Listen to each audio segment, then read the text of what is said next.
Thank you, sir.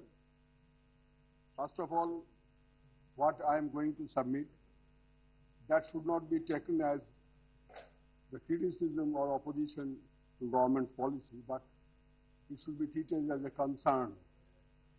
Because I think it's a national concern. With the advent of WTO and the way the economic expansionism of the developed countries are being perpetuated through WTO, it is very difficult for developing countries like India to withstand the onslaught. So far the clarification made by the Honorable Minister, before her, Sri Anand Sharma, when he was the Honorable Commerce Minister, he tried to make some headway. He made some headway, but not to the extent it was expected. Similarly, even after doing overtime by the Honorable Commerce Minister Sitharamanji, the expected result is very much gloomy, because, sir, I am giving 2-3 points. Though the present agreement is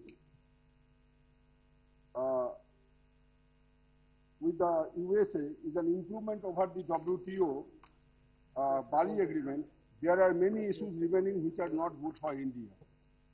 For instance, the formula for calculating support for public stockholding for food security is unreasonably loaded against the developing countries. As rightly pointed out by Mr. Tyagi, the 86, 88 prices, we are in 2014. In 86, 88, the price of food grains have gone up manifold.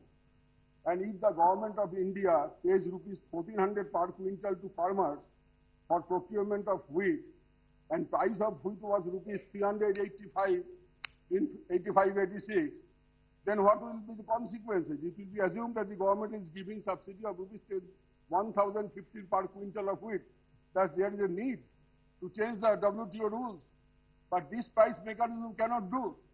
This is my first point. Second point is that, sir, the member countries, through a process of consultation, will also have the right to scrutinize the food programs of India, or for that matter of any country.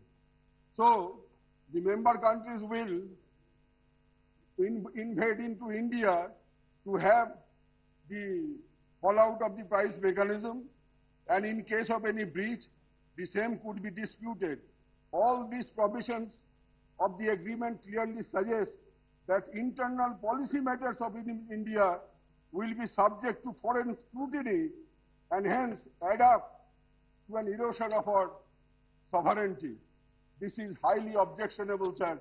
This is the matter of great concern for us, that the India's sovereignty will be compromised in that way. Number 3, sir, the final draft agreed in Bali mandated developing countries to ensure various measures of trade facilitation. Now, sir, it is unfortunate that no cost assessment has been made by the government about implementing the provisions of trade facilitation. What is happening? By providing trade facilitation, imports from the rest of the world may flood India, further worsening the already difficult external payment position.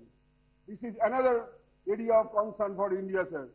And finally, in reality, this agreement reached by the BJP government has actually eroded the sovereignty of the nation on the one hand, and put a ceiling on the freedom of future regimes to announce any such food security program.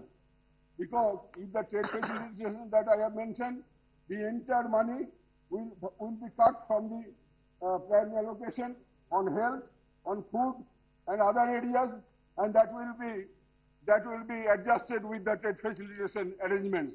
Therefore, sir, I would submit and I would appeal to the Honorable Commerce Minister to clarify these points in this August House, so that nation can have a clear picture on this issue. Thank you, sir. Thank you, Mr. Sekhar Ray.